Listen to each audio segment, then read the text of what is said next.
കണ്ടു നിൽക്കാൻ പറ്റണില്ല. ചെയ്യുന്ന കർമ്മങ്ങളും ചൊല്ലുന്ന മന്ത്രങ്ങളും കുട്ടനെ പിഴയ്ക്കണു. ചോറൂട്ടിയ കൈകൊണ്ട് തന്നെ ഇപ്പോ ഇതൊക്കെ കാണാൻ എന്ത് പാപമാണ് ഞാൻ ചെയ്തത്? പ്രതികാരം ചെയ്യിച്ചിട്ടേ കുഞ്ഞുണ്ണി ഈ ഭൂമുഖത്തുനിന്ന് പോവൂ. മണിയങ്കോട്ട് സാവിത്രി ഇനി അനുഭവിക്കാൻ പോണേ. നോക്കിക്കോ.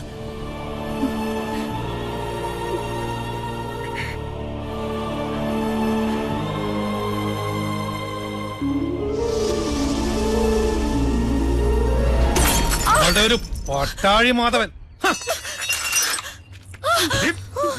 കേട്ടോളെ. നീ പഠിച്ചോ പഠിപ്പിച്ചൊക്കെ ഇന്നത്തോടെ മതി. എന്നെ ഒന്ന് വിട്, ഞാൻ വരുന്നില്ല. എനിക്ക് കല്യാണം വേണ്ട. ഞങ്ങൾ അറിയാതെ എന്ന് മുതലാ നിനക്ക് ഈ മാധവൻ ഉണ്ടായത്?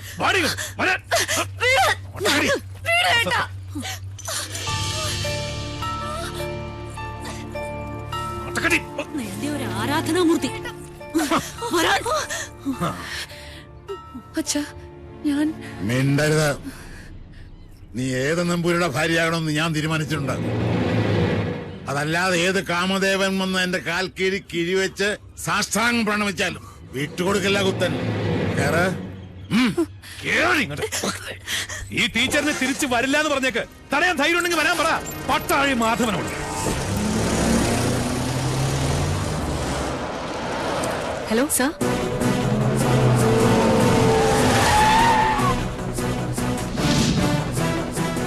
ഇയാളാണോ മാധവൻ? അല്ലച്ചാ, ഇത് കുഞ്ഞുണ്ണിയാ. ഇത് ടീച്ചർ സൂക്ഷിച്ചു വെച്ചിരുന്നല്ലേ? പട്ടാഴിയിലേക്ക് വരാൻ ഇനിയും ടീച്ചർക്ക് മനസ്സുണ്ടെങ്കിൽ ഇപ്പൊ ഇതിനകത്ത് ഇറങ്ങണം.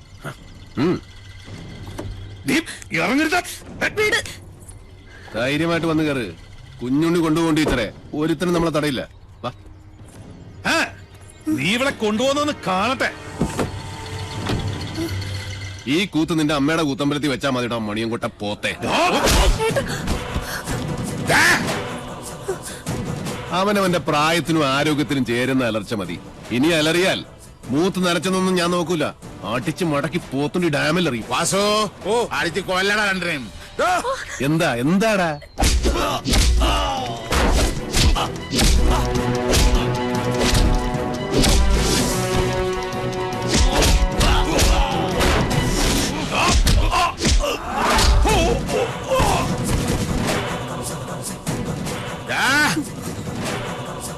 ജനിപ്പിച്ച തന്തയെ മോള് തള്ളി പറയണമെങ്കിൽ ഒന്നുകിൽ അച്ഛൻ അച്ഛനല്ലാതാവണം, അല്ലെങ്കിൽ മോൾ അത്രയ്ക്ക് ദുഷ്ടയാവും. ഇതിലേതാണെന്നുള്ളത് തെക്കോട്ട് തലവെക്കുന്നതിന് മുമ്പ് കാരണം ഒരു ആലോചിച്ച് തീരുമാനിക്കും. രുദ്രാക്ഷം കഴുത്തിലല്ല, മനസ്സിലാണ് വേണ്ടത്. കേട്ടോ മോണിയങ്കോട്ട് രാവണം. ഒന്നുകിൽ ഇത് ഇവിടെ വെച്ച് അവസാനിപ്പിക്കണം, അല്ലെങ്കിൽ നമുക്ക് ഇവിടെ നിന്ന് തുടങ്ങാം. രണ്ടായാലും എനിക്ക് വിരോധമില്ല.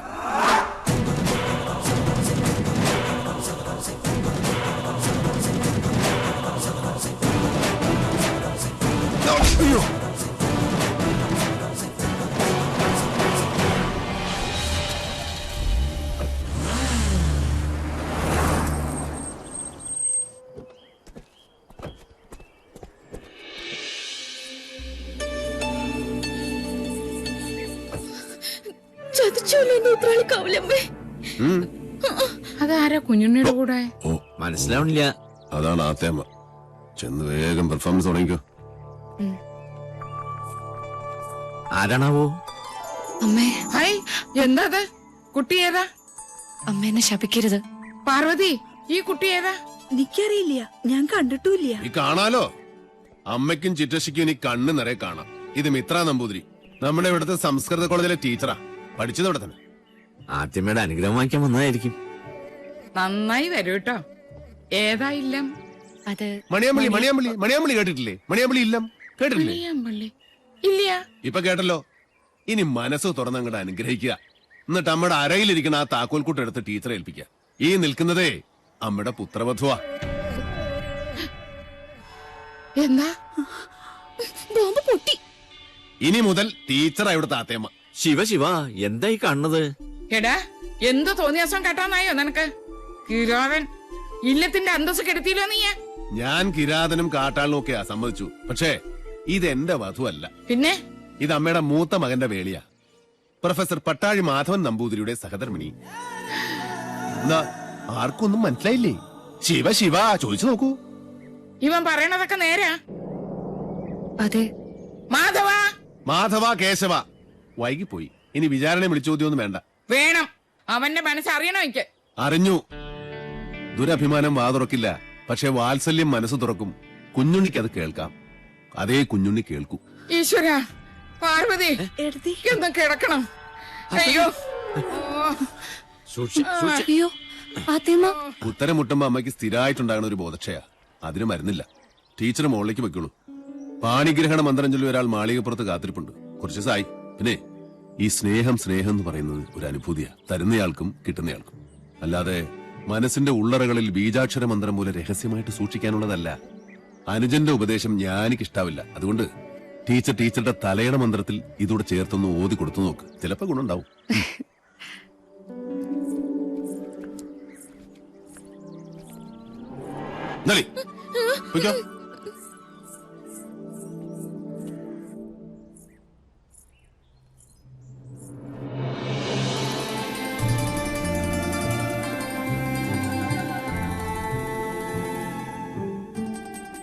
കണ്ടുവല്ലേ, അഗ്നിയാകാനും ഹിമമാകാനും നിമിഷാർത്ഥം പോലും വേണ്ടാത്ത എന്റെ ഉണ്ണിയെ.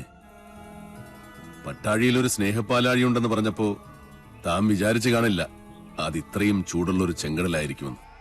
അല്ലേ? മുൻഷുണ്ടി ലേശം കൂടും, അത്രേ ഉള്ളൂ. ഇങ്ങനൊരു അനിയനെ കിട്ടാൻ ഈ ഏട്ടൻ സുഹൃതം ചെയ്യണം. അനിയനോ? ജനനം കൊണ്ട് ഞാൻ മൂത്തതാണെന്നേ ഉള്ളൂ. കർമ്മം കൊണ്ട് അവനാ ഏട്ടൻ. പട്ടാഴിൽ എന്തിനും ഏതിനും കുഞ്ഞുണ്ണിയാ കേമൻ. അതെനിക്കിന്ന് മനസ്സിലായി. ഇത്രയും നാള് വിളിച്ച ദൈവങ്ങളോടല്ല, ഉണ്ണിയോടാ ഞാൻ നന്ദി പറയണ്ട്. എന്താ ഇത്? ഗുരുവായൂരപ്പന്റെ ശ്രീകോവിലിനുള്ളിൽ വെച്ച് 41 ദിവസം പൂജിച്ചെടുത്ത പട്ടുതാലിയ. ഇനി ഇതിനൊരു അവകാശം ഉണ്ടല്ലോ.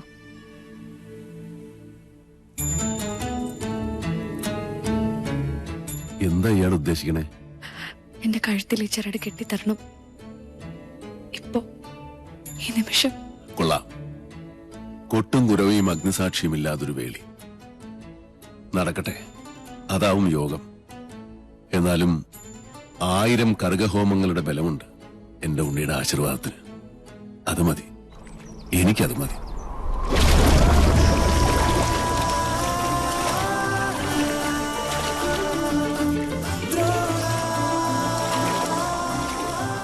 ചെമ്പറയിലേക്ക് പോവാൻ തന്നെ തീരുമാനിച്ചോ?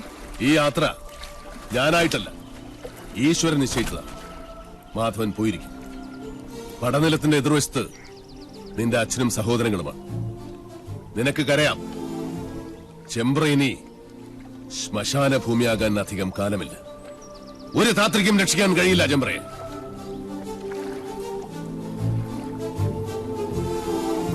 പോസ്റ്റ്മോർട്ടം റിപ്പോർട്ട് കിട്ടി. കുളത്തിൽ കിടന്ന് ശ്വാസം മുട്ടി മരിച്ചെന്നാണ് റിപ്പോർട്ട്. നെല്ലൂർ മന വിൽക്കാനൊരു നീക്കമുണ്ടെന്നറിഞ്ഞു. മന പൊളിച്ചു മാറ്റാനേ പ്ലാൻ. ഒരു ഗ്രഹം ഭൂമിക്ക് മുകളിൽ നിൽക്കണോ വേണ്ടോ എന്ന് തീരുമാനിക്കുന്നത് മനുഷ്യനല്ല. അതിന്റെ കണക്കും ഈശ്വരന്റെ കയ്യിലാണ്.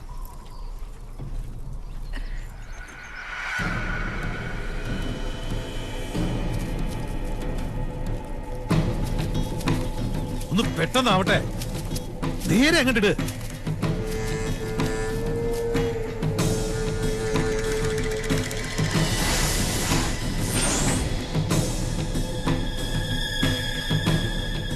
ആ പടവ് വരെ അങ്ങോട്ടിട്ട്. ആ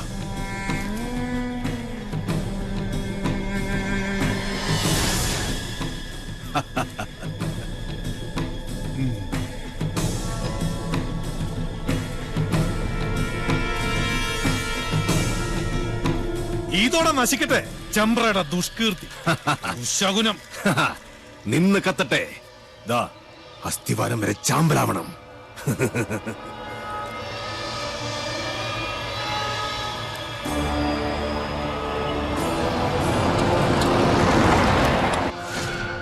ഒരു തരത്തിൽ പറഞ്ഞാൽ ഇതും ഒരു ബ്രഹ്മഹത്യയാ. എല്ലാവരും മനസ്സിൽ അഷ്ടാക്ഷരി അങ്ങനെ ജപിച്ചോളുക.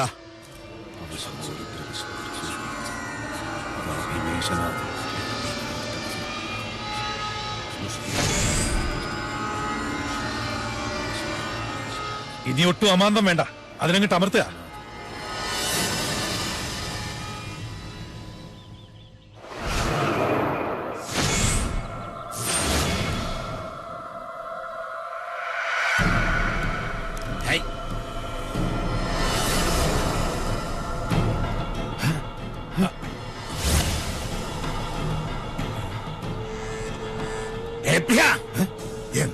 പ്രാത്തേ എന്താ എന്ത് പറ്റി നോക്കട്ടെ.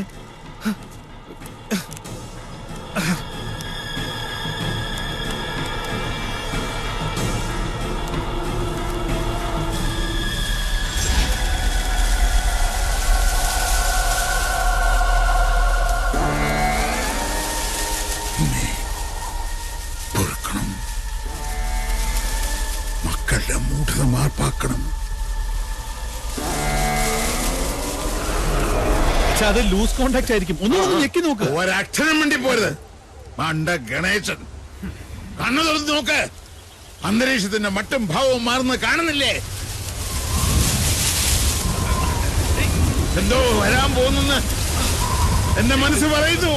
ശപസൂര്യ ശോഭയിൽ തെളിയുന്ന ദ്രോണ, നക്ഷത്ര കോടികൾ കഥിപനാം ദ്രോണ, ഉദയത്തിലോംകാര ശംഖമാം ദ്രോണ, ശരമാരിയാൽ ശിവനെ അർച്ചിച്ച ദ്രോണ.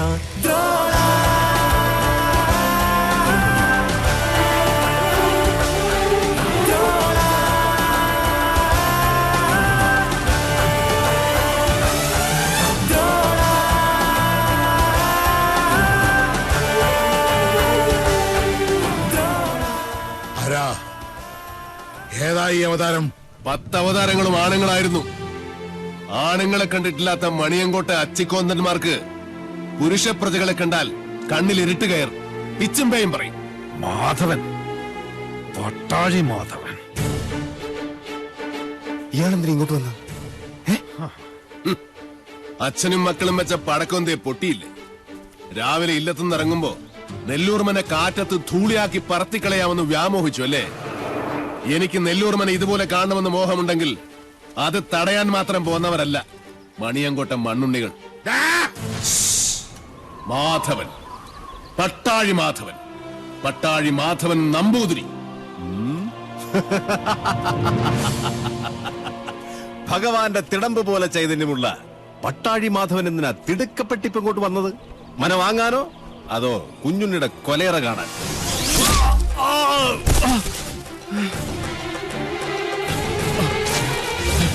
5 പ്രാണനും അലറിക്കരഞ്ഞപേക്ഷിച്ചാലും ഈ ദയന് ഞാൻ ആവർത്തിക്കില്ല. ഒരു ദിവസം അവസാനിപ്പിക്കും നിന്റെയൊക്കെ ധാർഷ്ട്യം ഞാൻ. പക്ഷേ അന്നും തീരില്ല എന്റെ വ്യസനം. അവനെ വിടുക. എന്താ വേണ്ടത് നിനക്ക്? എനിക്ക് വേണ്ടത് ഒന്നൊന്നായി ഞാൻ കൊണ്ടുപോകും. അതുവരെ കണ്ടുപോകരുതൊന്നിനെയും ഈ മുറ്റത്ത്. ഗുരുനാഥർ പറഞ്ഞ കേട്ടില്ലേ? ഇറങ്ങി പോവാ മുറ്റത്തുനിന്ന്. നീ ആരാടാ അത് പറയാൻ? നെല്ലൂർമനയുടെ ആധാരം തൊട്ടുപോകരുത് എന്റെ കുട്ടികളെ. അവരിൽ നിന്ന് കിട്ടിയാ കിട്ടിയതുപോലെ ഇരിക്കും. ജീവച്ഛവമായി കിടക്കാൻ എണ്ണപ്പാത്തികൾ ഇനിയുമുണ്ടല്ലോ മണിയങ്കോട്ട്.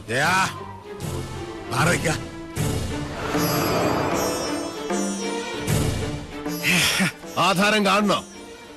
നല്ല ഒറിജിനൽ ആധാരം കൈവശമുള്ള അവകാശിയെ കാണുമ്പോൾ ഉള്ളുകാളിൽ താഴെ വീഴരുത് മണിയങ്കോട്ടുകാരനവര്. ഷാരടി മാമേ, ഒന്ന് കാട്ടിക്കൊടുക്ക്.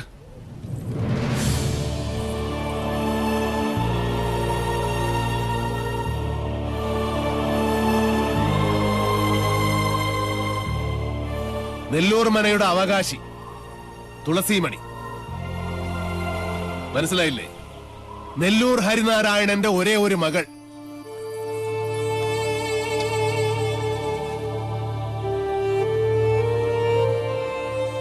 ഗുപ്തൻ ഓർമ്മയില്ലേ ആ ദിവസം? അന്ന് ഹരിയുടെ തോളിലിരുന്ന 5 വയസ്സുകാരി പെൺകുട്ടിയെ ആർക്കും കൊടുത്തില്ല. മണിയങ്കോട്ട് സാവിത്രിയുടെ കണ്ണിപ്പോലും പെടാതെ ഇവളെ ഞാൻ ശാലത്തെ അടുക്കളയിലിട്ട് വളർത്തി. ദുഷ്ടഗ്രഹങ്ങളുടെ ദൃഷ്ടിയിൽ നിന്നും ഒളിപ്പിച്ചു. സൂക്ഷിച്ചു നോക്കി മുഖത്തേക്ക്. ഇത് ഹരിനാരായണന്റെ മകളല്ലെന്ന് പറയാൻ പറ്റുമോ ക്രമൂപ്പീന്? പറ്റില്ല.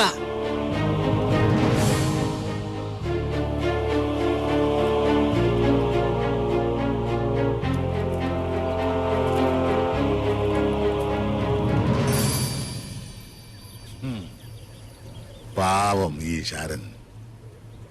7 സമുദ്രങ്ങൾക്കപ്പുറം ഒളിപ്പിച്ചിട്ടും നീ രക്ഷപ്പെട്ടില്ലല്ലോ മോളെ. എത്ര ആവാഹിച്ചിട്ടും സാവിത്രി ഇറങ്ങി വരാത്തതിന്റെ രഹസ്യം ഇപ്പൊ മനസ്സിലായി. കാത്തിരിക്കുക അവള്. ചെല്ല്, വലതുകാല് വെച്ചങ്ങടെ കയറുക. ഈ തുളസിക്കതിരും സാവിത്രി പറിച്ച് തലേ ചൂടും. അതിനു മുമ്പ് സാവിത്രിയെ ചുട്ട് ഭസ്മമാക്കി നിങ്ങളുടെ നെറ്റിയിൽ ചാർത്തിയിട്ടുണ്ടാവും മാധവൻ. പഞ്ചഭൂതങ്ങളും അഷ്ടദിക്കുകളും 5 സ്വരൂപത്തിൽ വാഴുന്ന ഈശ്വരൻ സാക്ഷി. ഇന്ന് തുടങ്ങും നിന്റെയൊക്കെ രാപ്പനി. പോ ചെന്ന് രാശി വെച്ച് നോക്ക്. നിന്റെയൊക്കെ ലഗ്നത്തിലും ചന്ദ്രനിലും മൃത്യു നിറഞ്ഞു നിൽപ്പുണ്ടാവും. പോ, വന്ന വഴിക്ക് പോകാൻ. മക്കൾക്ക് അച്ഛൻ വഴികാട്ടി കൊടുക്ക.